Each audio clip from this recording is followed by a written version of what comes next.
Hello from San Francisco and welcome to the Digital Dialectic.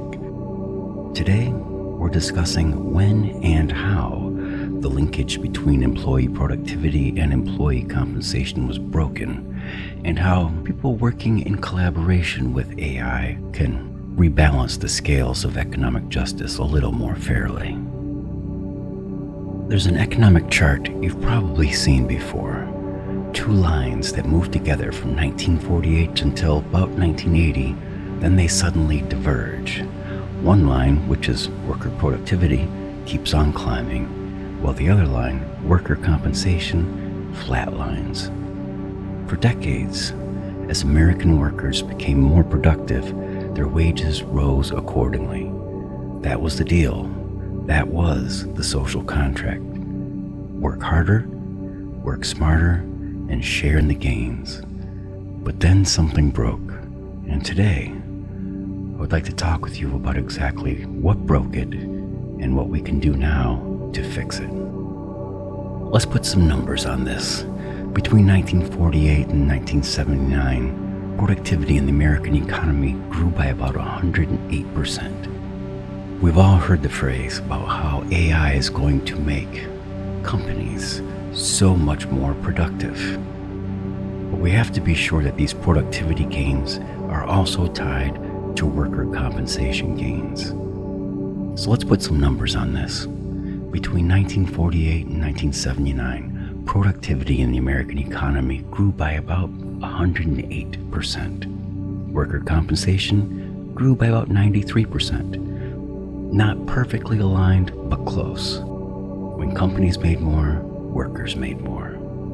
But then when we look from 1979 to today, productivity has grown by about 70%, but worker compensation about 12%. That gap, that chasm, represents trillions of dollars that went somewhere other than the people who created the value. And if you really want to understand modern economic anxiety, and if you want to understand why people work harder than their parents and feel further behind, this divergence is the single most important economic fact of the last half century. So the question is, where did the money go? In 1982, the Securities and Exchange Commission adopted Rule 10b-18, and unless you work in finance, you've probably never heard of it. But this obscure regulatory change may have done more to reshape the American economy than almost any legislation of the past 50 years. Before 1982, stock buybacks, when a company uses its profits to purchase its own shares on the open market, that was a legally risky maneuver, as it could be considered market manipulation, so companies rarely did them. But Rule 10b-18 created a safe harbor. As long as companies followed certain guidelines, they could buy back their own stock without fear of manipulation charges. Stock buybacks became effectively legal, and corporations immediately started doing them at scale. So why does this matter? Because stock buybacks are, at their core, a mechanism for moving money from a company's operations to its shareholders. When a company buys its own shares, it reduces the number of shares outstanding, which increases the value of remaining shares. Executives compensated in stock options benefit enormously, and institutional investors, they also benefit. And of course, the shareholders benefit. But do you know who doesn't really benefit so much in this equation? Workers. That money could go to wages, to training, to benefits, to profit sharing. But that money instead flows to share buybacks. And the timing is damning. The productivity compensation divergence begins in the early 80s. Rule 10b-18 was adopted in 1982. The correlation is not a coincidence. Here is what is important to understand. This isn't about individual corporate greed. This is about structural incentives. Corporate executives are legally obligated to maximize shareholder value. Their compensation is tied to stock price. Institutional investors demand quarterly returns. The entire system is designed to prioritize shareholders over workers. Share buybacks are rational within that system. Raising wages is not. Every dollar spent on worker compensation is a dollar that's not available for buybacks. Every investment in employee development is money that doesn't immediately boost share price. This is why hoping corporations will voluntarily share gains with workers is naive. The system isn't broken. It's working exactly as designed. It's just not designed for you if you're an employee or worker. When you work for a corporation, your interests and the corporation's interests are fundamentally misaligned. Misaligned would make a great drag name, but it's not so great in this context, because they need you to be productive enough to generate value. But they're structurally incentivized to capture as much of that value as possible while paying you as little as the labor market allows. This has been the reality since 1982. It's just that now, with automation accelerating, the imbalance is becoming impossible to ignore. So, what do we do with this knowledge? One option is political. Advocate for regulatory change, push for limits on share buybacks, fight for labor protections.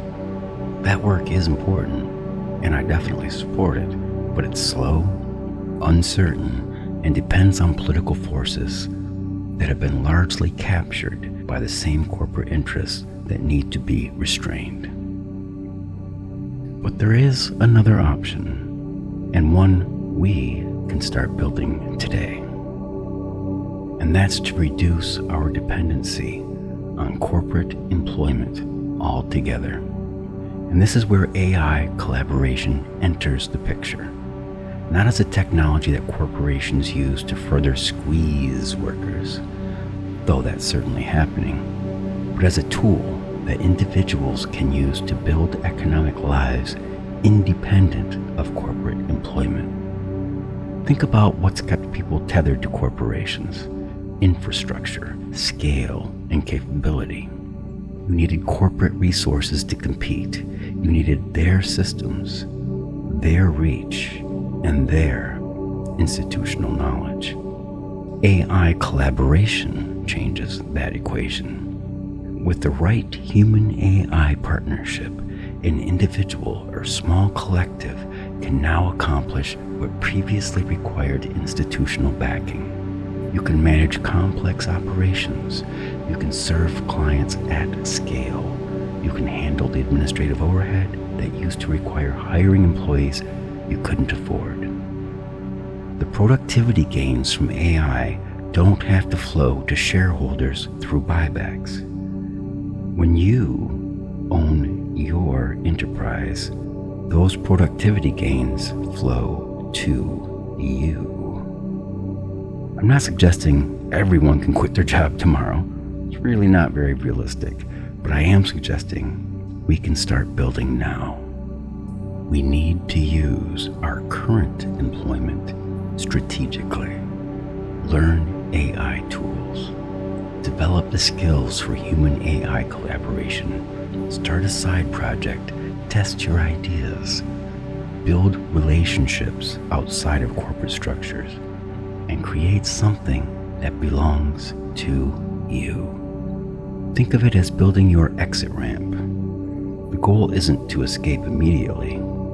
It's to ensure that when automation reshapes your industry, when the next round of layoffs come, when the corporation decides your productivity gains should fund stock buybacks instead of your raise, that's the moment when you will have more options.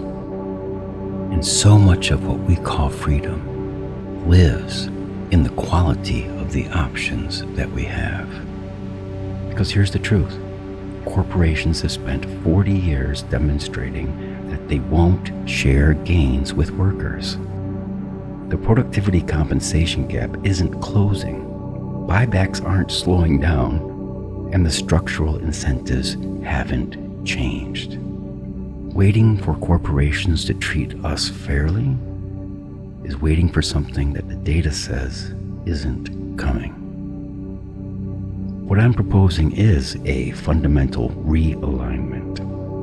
Instead of contributing your productivity to institutions structurally designed to minimize your compensation, instead, build partnerships with AI, with other independent creators, with communities that share your values, where your interests actually align with your economic outcomes. When you own what you build, productivity gains become your gains. When you collaborate with AI as a partner, rather than being replaced by AI as a cost-cutting measure, the technology serves your flourishing rather than your displacement. This is the path out of the betrayal of 1982, which legalized share buybacks. Not by reforming corporations, though that work does matter, but by building something outside of their logic entirely. The divergence between productivity and compensation isn't a mystery. It's a policy choice that was made in 1982 and reinforced every year since. The money went exactly where the system was designed to send it, to shareholders, to executives, to everyone except the workers who created the value. Augmented intelligence, digital intelligence, human intelligence working together collectively and collaboratively. That's the synergy that gives us a chance to write a different story. Not by asking corporations to share, they've shown us they won't, but by building economic lives where we don't need their permission to thrive. You're tuned to the Digital Dialectic. Go build something that's yours.